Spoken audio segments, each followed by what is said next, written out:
실문 그리고 하늘에 이르는 계단 파트 1. 이 책은 제카리아 시친 박사의 지구 연대기의 두 번째 책으로 지구의 대홍수 이후 지구의 지배권을 두고 신들의 다툼과 새롭게 획득한 지배권에 따른 우주 발사 기지의 위치를 밝히는 책이다.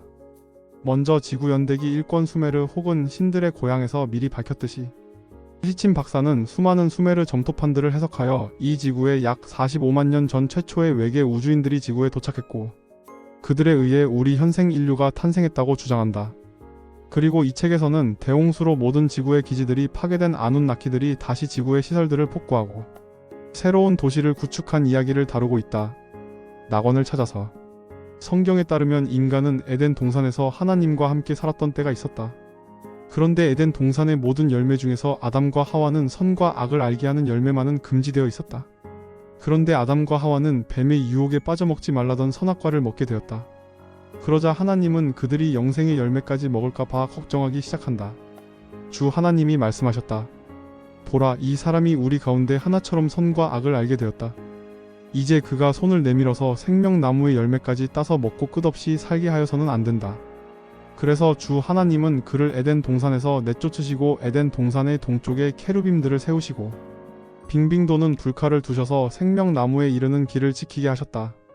창세기 3장 22에서 24절. 이렇게 인간은 영원한 생명이 있는 곳으로부터 추방당했다. 그 후로 인간들은 영원한 생명을 얻기 위해 지구의 구석구석을 찾아 헤맸다. 그리고 그런 탐험은 비교적 오랫동안 유지되어 왔다. 우리는 이른바 신세계가 탐험가들이 인도로 향하는 새로운 항로를 찾던 중에 발견된 것이라고 생각한다. 일부는 사실이기는 하지만 그보다 더 중요한 계기는 스페인의 페르난도와 이사벨의 욕망이었다. 그들이 찾고자 했던 것은 인도의 새로운 항로가 아니라 영원한 젊음의 셈이었다. 이 신비한 셈의 물은 노인을 회춘시키고 젊음을 영원히 유지시켜준다고 알려져 있었다. 실제로 콜럼버스와 그의 부하들은 그들이 인도 부근의 섬일 것으로 믿었던, 그래서 서인도제도라고 이름 붙여진 곳에 도착하자마자 노인을 다시 젊게 만드는 전설의 셈을 찾아 나섰다. 전설의 셈을 찾아 나섰던 사람들 중에서 가장 유명한 인물은 직업군인이자 탐험가였던 폰세 데 레온이었다. 스페인의 페르난도 왕은 1512년 2월 23일자로 폰세 데 레온에게 발견 특허를 교부해 히스파니올라 제도 북쪽을 독점적으로 탐험할 수 있는 권한을 주었다. 그와 그의 선원들은 바하마 제도의 수많은 섬들을 돌아다니면서 특별한 셈을 찾아다녔다. 처음에는 이 탐험이 실패로 끝이 났고 1521년 스페인 국왕은 폰세 데 레온에게 다시 탐험을 지시했다. 두 번째 탐험에서 폰세 데 레온은 원주민의 화살에 맞아 사망했고 그렇게 젊음의 셈을 찾는 탐험은 중단되었다. 원주민들은 무엇을 근거로 이런 영생의 셈에 대한 믿음이 이토록 확고했던 것일까? 당시 유럽 전역에는 비밀스러운 장소나 샘물, 과일 등에 대한 이야기들이 여러 전해지고 있었다. 또한 그리스와 로마인들도 오랜 수명과 젊음을 얻은 많은 인간의 이야기들을 남겼다. 수정과 같이 빛나는 생명수의 강이 하나님의 보좌로부터 흘러나와서 도시의 넓은 거리 한가운데를 흘렀습니다. 강 양쪽에는 12종류의 열매를 맺는 생명나무가 있어서 요한계시록 22장 1에서 2절. 주의 시내에서 단물을 마시게 하시니 주께는 생명샘이 있습니다. 시편 36장 8에서 9절. 당시에는 기독교의 구약에도 기록되어 있는 생명의 샘이 존재한다는 믿음의 의심의 여지가 없었다. 문제는 그것이 어디에 있으며 어떻게 그것을 발견하느냐 하는 것이다. 영생을 위해 모험을 떠난다는 또 다른 이야기는 알렉산더 대왕의 이야기에도 등장한다. 중세 유럽과 근동에서 유행하던 알렉산더 대왕에 대한 이야기들은 그리스의 역사가였던 칼리스테네스의 저작들에 근거한 것으로 알려져 있다. 칼리스테네스는 알렉산더의 명령에 따라 알렉산더의 아시아 원정 동안에 일어난 모험과 승리를 기록했지만 결국 알렉산더의 심기를 건드려 감옥에서 죽게 됐다. 그런데 그로부터 수세기가 지난 후에 유럽에서는 칼리스테네스의 사라진 저작들의 라틴어 번역본이라는 문서들이 나타나기 시작했다. 이런 문서들을 유사 칼리스테네스라고 불렀다. 여러 판본들을 종합해보면 알렉산더 대왕의 모험은 그가 이집트를 정복한 후에 시작된다. 알렉산더도 모세처럼 이집트를 떠났으며 바닷물을 갈라 자신의 군사들이 걸어서 바다를 건너도록 시도하기도 했다. 갈라진 바다에 죄수를 건너보게 하지만 파도가 덮치며 실패했다. 알렉산더는 측근들만 데리고 암흑의 땅을 향해 가다가 무샤스라는 산에 도착하여 그곳에서 천사를 만나 그에게 생명의 물에 대한 이야기를 듣게 된다. 천사는 알렉산더에게 한 송이 포도를 주었다. 그 포도에서는 포도알이 끊임없이 나와 부하들을 다 먹일 수 있었다. 에티오피아 판본에 따르면 생명의 샘에 대해 잘 알고 있던 부하 마툰을 먼저 보내 그 생명의 샘을 찾게 했는데 알렉산더는 어둠 속에서 길을 잘 볼 수 있게 해주는 무거운 돌을 마툰에게 주었다. 마툰이 길을 떠나 어느 샘을 발견하고 그것이 생명의 샘인 것을 알아챈 후 그는 그 물을 마시고 몸을 씻었다. 그리고 영생의 몸이 된 그는 물을 병에 담아 알렉산더가 있는 곳으로 돌아왔다. 그가 생명의 샘을 찾지 못한 것으로 생각한 알렉산더가 직접 생명의 샘을 찾아 나서지만 결국 그는 샘을 찾지 못한다. 영원한 생명의 비밀. 다른 판본들에는 알렉산더가 만난 영생을 얻은 사람들이 등장한다. 알렉산더가 모험 중에 산꼭대기에서 꼭대기에 빛이 나는 건물을 발견하고 그곳으로 찾아가 보니 그곳에는 자신을 에녹이라고 밝힌 사람이 누워 있었다. 다른 판본에는 엘리야도 만났다고 되어 있다. 구약에 따르면 에녹도 하늘로 올라가 영생을 얻은 것으로 되어 있고 엘리야도 하늘로 올라가 영생을 얻은 인물로 전해지고 있다. 그리고 인간의 이런 영생에 대한 열망은 이집트에서도 나타나고 있다. 다른 민족들에서는 영생을 얻은 사람들은 신의 특별한 축복을 받은 것이지만 고대 이집트의 왕인 파라오들은 이것을 특권이 아니라 당연한 권리로 가지고 있었다. 그 이유는 이집트 최초의 왕이 인간이 아니라 신이었기 때문이다. 이집트 전설에 의하면 아주 먼 옛날에 하늘의 신들이 천상의 원반으로부터 지구로 내려왔다고 한다. 그리고 고대의 지구에 내려온 위대한 신들이 이집트가 홍수로 잠겨있을 때 이집트에 와서 나일강의 댐을 건설하고 정교한 배수구를 만들고 간척을 해서 이집트를 물과 진흙에서 건져냈다고 한다. 이 일을 한 고대의 신의 이름은 프타였다. 프타는 이집트를 건설하고 어느 정도 시간이 흘러 일에서 손을 떼고 이집트를 떠나기 전에 이집트 최초의 신성 도시를 세우고 그곳의 이름을 아니라 명명했다. 구약에서는 그곳을 오니라 불렀고 그리스인들은 헬리오폴리스라고 불렀다. 프타는 그곳의 천상의 원반을 경배하는 뜻에서 라라는 이름의 아들을 이집트 최초의 지배자로 세운다. 라는 안에 특별한 성전을 세우는데 그 성전 안에는 라가 하늘에서 지구로 타고 내려온 벤벤이라는 신성한 물체가 보관되어 있었다고 한다. 시간이 흐른 뒤에 라는 이집트 왕국을 오시리스와 세트라는 두 신에게 나눠준다. 그러나 형제였던 이들이 하나의 왕국을 둘로 나눠 갖는 것에는 성공하지 못했다. 세트에 의해 죽은 오시리스를 동생이자 아내였던 이시스가 부활시킨다. 오시리스의 부활 후 그가 갖고 있던 이집트의 왕권은 그의 아들인 호루스에게 넘어간다. 그리고 성인이 된 호루스는 세트와 대결하고 둘의 전쟁은 다른 신들의 중재로 끝난다. 이후 이집트의 지배권은 호루스가 차지하게 된다. 그러다가 기원전 3200년경에 이집트의 왕족이 도착하고 메네스라는 이름을 가진 사람이 통일 이집트의 왕위에 오른다. 메네스에 의해 시작된 왕조는 페르시아가 이집트를 점령한 기원전 525년까지 26대의 왕조로 이어졌다. 최초의 파라오였던 메네스는 통일 왕국을 건설하고 헬리오폴리스 바로 남쪽 나일강 중간에 해당하는 곳에 왕국의 수도를 만든다. 멤피스라는 도시를 짓고 거기에 프타에게 바치는 신전을 건설한다. 그 이후 멤피스는 1000년 이상 이집트 정치와 종교의 중심지가 된다.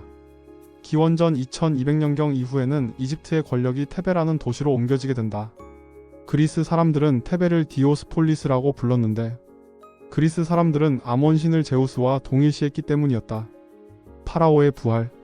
신에게 왕위를 물려받은 파라오들은 영생을 얻으려면 신들과 같은 것을 먹어야 하므로 신의 처소에 합류해야 한다. 파라오의 피라미드 텍스트에 따르면 죽은 파라오들은 가짜 문을 통과하여 현세를 떠나 하늘에 올라 신들 사이에서 먹고 마시기 전에 위험한 여행을 해야만 했다. 먼저 네테르 케르트 즉 산의 신들이 있는 땅으로 가야 했다. 먼저 호수를 건너 사막과 산맥을 지나 두아트로 가야 했다. 그리고 숨겨진 장소에 도착하여 호루스의 눈으로 안내를 받아야 한다. 이 파라오의 부활에 대한 이야기들은 대부분 피라미드 텍스트에 근거한 것이다. 피라미드 텍스트의 기원은 기원전 2350년경부터 기원전 2180년까지 이집트를 다스리던 5명의 파라오들인 우나스, 테티, 페피 1세, 메렐라, 페피 2세의 피라미드 벽과 통로, 그리고 선실 등에서 발견된 고대 이집트 상형 문자 기록들을 말한다. 이집트의 기록들은 시종일관 파라오가 신의 길을 그대로 따라간다고 말한다. 파라오는 신이 전에 했던 방법을 그대로 따라 호수를 건너고 라가 그랬던 것처럼 배를 이용하고 오시리스가 그랬던 것처럼 신과 같이 치장하고 하늘로 오른다는 식이다. 저자는 이것이 신화적 공상이 아니라 신의 여행을 기록했던 이전의 기록들을 모방해서 파라오의 이름만 바꾸어 놓은 것이라고 주장한다. 따라서 이 여행에서는 지하의 장소가 하늘과 연결되고 있는 것이다. 하늘에 이르는 계단. 이집트 사자의 서에 따르면 파라오를 미라로 만들어 여행 준비를 마친 셈 사제는 신들에게 파라오를 위해 문을 열고 길을 내줄 것을 요청한다. 신성한 사자가 지상 무덤의 가짜 문이 다른 편에 도착하면 그가 돌로 된 벽으로 파라오를 통과시키는데, 이때부터 파라오의 사후 여행이 시작된다. 첫 번째 난관은 갈대의 호수이다. 경비를 지나면 파라오는 이 호루스의 땅을 벗어나게 된다. 그리고 세트의 영토 안에 있는 동쪽의 산악지대로 들어간다. 다음으로 12개의 영역으로 나뉘어져 있던 두아트로 들어간다. 12개의 영역을 지나 하늘로 올라가는 계단으로 들어간다. 그리고 불멸의 별에 도착한다. 그리고 그는 영생을 얻게 된다.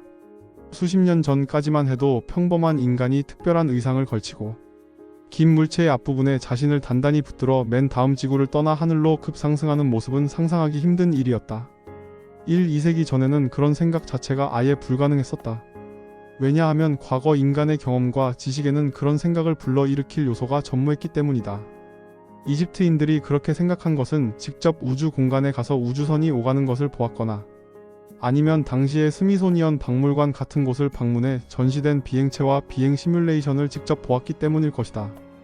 미술적 재능이 뛰어났던 고대 이집트인들은 살면서 보고 경험한 것들을 자신들의 무덤에 묘사해 두었다. 아카드인이나 수메르인들은 하늘에서 지구로 온 사람들을 결코 신이라 부르지 않았다. 신성한 존재나 신이라는 개념은 이후 다른 종교를 통해 우리들의 언어와 사고 속으로 들어온 것에 불과하다. 아카드인들은 그들을 인루라고 불렀으며 그것으로부터 구약에 쓰이는 히브리어 엘이 나왔다. 가나안 사람들과 페니키아 사람들은 그들을 바알이라고 불렀다.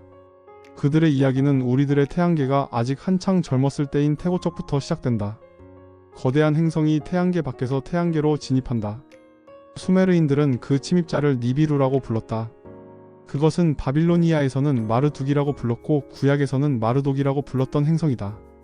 다른 행성들을 지나던 마르둑은 궤도가 바뀌면서 태양계의 옛 행성 중 하나인 티아마트와 충돌을 피할 수 없게 되었다.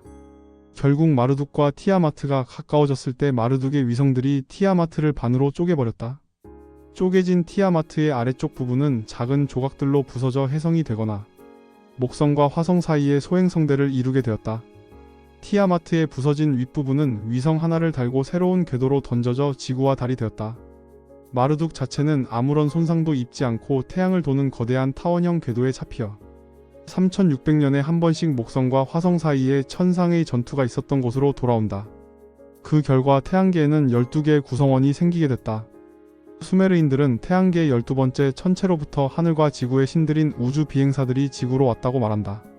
수메르인들에 따르면 하늘에서 내려온 그 신들이 인간을 창조했고 믿기지 않을 정도로 정교한 천문학을 비롯한 모든 지식과 모든 과학, 즉 문명을 인간에게 주었다고 한다.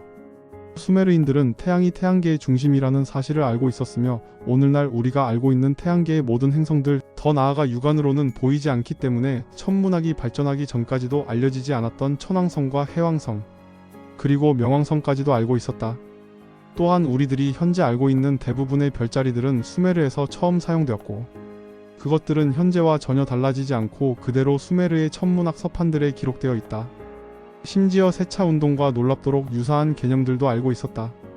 고대의 천문학 지식과 그것에 기초한 모든 종교 믿음, 사건들의 중심에는 우리 태양계의 행성이 하나 더 있다는 확신이 있었다.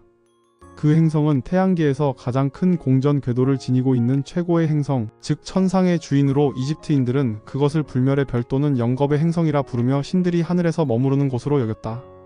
수메르인들은 행성의 궤도를 행성들의 운명이라고 불렀다. 그리고 이 니비루에서 외계 비행사들은 약 45만 년 전에 지구에 왔다.